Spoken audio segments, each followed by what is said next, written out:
பிரியாணி எப்படி செய்கிறதுன்னு பார்க்கலாம். இந்த இன்க்ரீடியன்ட்ஸ் எல்லாம் எடுத்து வச்சுக்கோங்க. அப்போனா உங்களுக்கு செய்கிறதுக்கு ஈஸியாக இருக்கும்.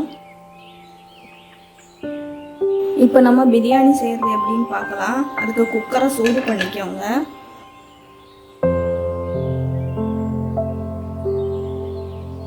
குக்கர் சூடானதும் 2 டேபிள் ஸ்பூன் எண்ணெய், கூடவே 1 டேபிள் ஸ்பூன் நெய்,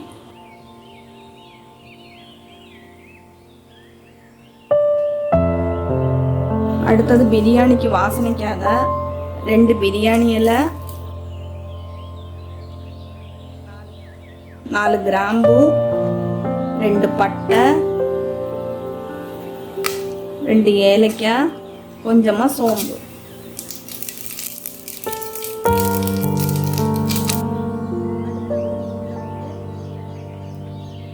அடுத்தது இதில் மெலிசா வெட்டி வச்சிருக்கிற வெங்காயத்தை சேர்க்கலாம்.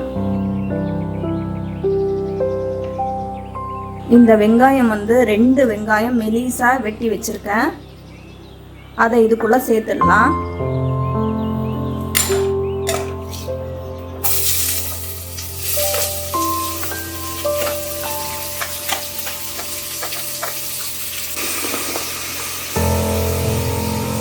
கூடவே கொஞ்சமா உப்பு. அப்போ வெங்காயம் சீக்கிரமா வதங்கிடும்.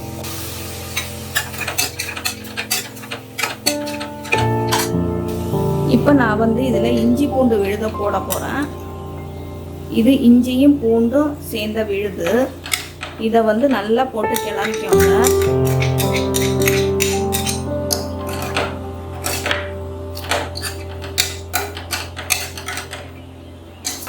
கூடவே 4 சின்னதாக நீட்டமாக கட் பண்ணி வச்சிருக்கிற பச்சை மிளகாய் போடுறேன்.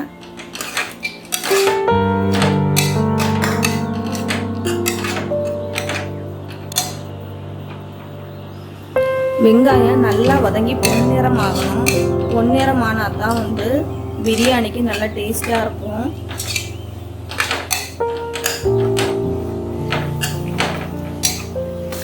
இப்போ வெங்காயம் வதங்கி நல்லா பொன்னிறம் ஆயிடுச்சு. இப்போ 2 பெரிய சைஸ் தக்காளி சின்ன சின்னதாக கட் பண்ணி வச்சுருக்கேன். அதை இது கூட சேர்த்து நல்லா கிண்டி விடுங்க. கிண்டி விட்டு இது வதங்கத்தான் டேஸ்ட் அதிகமாக இருக்கும். இது வதங்கும் போது பிரியாணிக்கு டேஸ்ட்டு நல்லாவே கொடுக்கும்.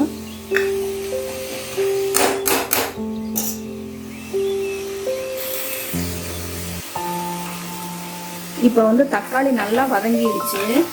இப்போ கூடவே நமக்கு எடுத்து வச்சிருக்கிற மசாலா பொருட்கள் எல்லாம் சேர்த்துடலாம். 1 டேபிள் ஸ்பூன் மஞ்சள்தூள், 2 டேபிள் ஸ்பூன் மிளகாத்தூள்,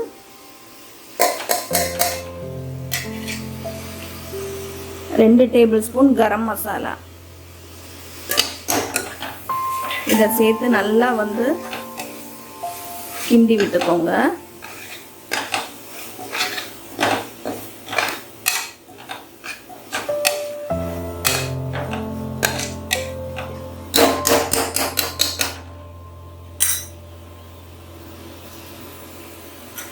இந்த மசாலா எல்லாம் நல்லா வதங்கி தொக்கு மாதிரி வரணும். அதனால நல்லா இது வதக்கிக்கோங்க. அப்போ தான் பிரியாணிக்கு நல்லா டேஸ்டாக இருக்கும்.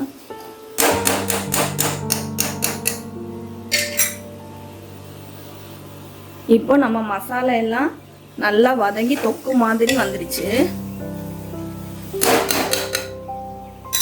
இப்போ 1/2 கிலோ ப்ரான் நல்லா கழுவி சுத்தம் பண்ணி அதில் மஞ்சத்தூளும் உப்பும் போட்டு கிளறி கொஞ்ச நேரம் வச்சுருந்தோம். அந்த ப்ரானை நம்ம இப்போ இதில் போட்டு நல்லா கிளறி விட போகிறோம்.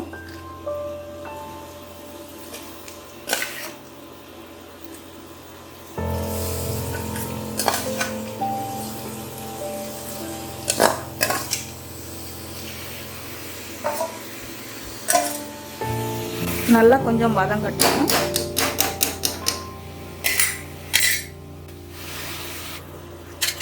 இப்போ இந்த ஸ்டேஜ் வந்த உடனே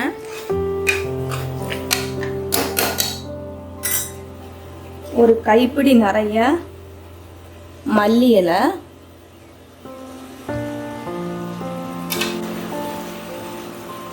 ஒரு கைப்பிடி நிறைய புதினா இலை சேர்த்துக்கணும். இது ரெண்டும் சேர்ந்து நல்லா கலந்து விட்டுக்கலாம்.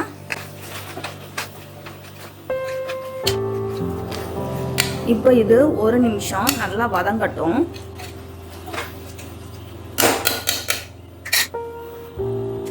இந்த ஸ்டேஜில் நமக்கு வந்து அரிசியை சேர்த்துடலாம். இந்த கப்பில் 3 கப் அரிசி 2 மணி நேரம் தண்ணியில் ஊற வச்சு எடுத்து வச்சுருக்கேன். இதை வந்து இதில் சேர்த்துடலாம்.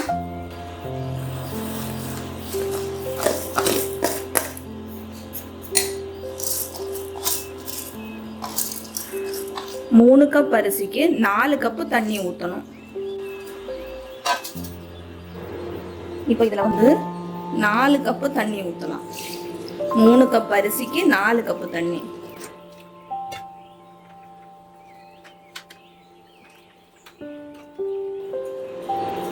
நல்லா கிளறி விட்டுக்கோங்க. உப்பு கரெக்டாக இருக்கான்னு பார்த்துட்டு திட்டமாக உப்பு போட்டுக்கோங்க. இப்போ 1 டேபிள் ஸ்பூன் உப்பு நான் போடுறேன்.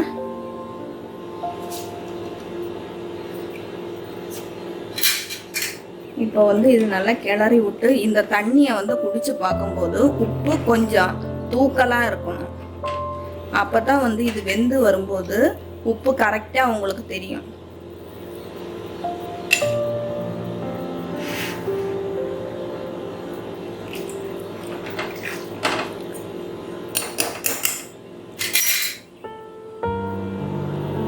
இப்போ குக்கரை மூடி வச்சிடலாம்.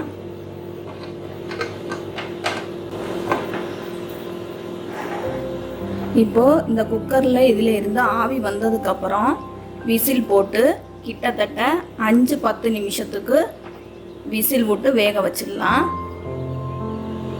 ஒரு விசில் வந்தால் போதும். இப்போ குக்கரில் ஆவி வர ஆரம்பிச்சிருச்சு. இப்போ நமக்கு விசில் போட்டுடலாம்.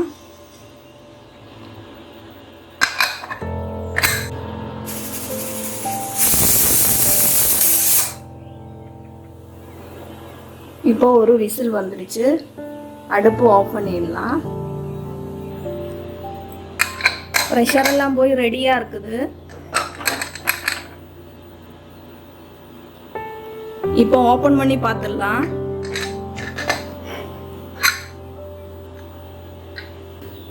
வாவ், நல்லா சூப்பராக வந்திருக்கு.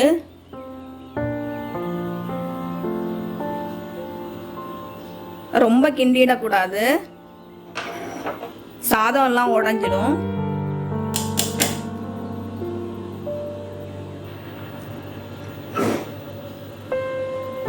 ஒரு ஓரமா எடுக்கணும்.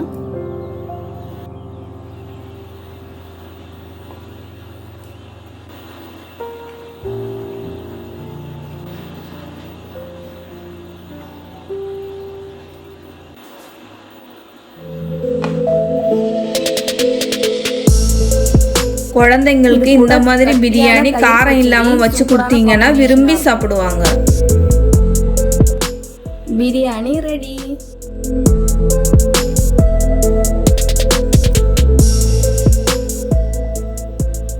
இந்த வீடியோ உங்களுக்கு பிடிச்சிருந்துச்சுன்னா லைக் பண்ணுங்க, ஷேர் பண்ணுங்க, சப்ஸ்கிரைப் பண்ணுங்க.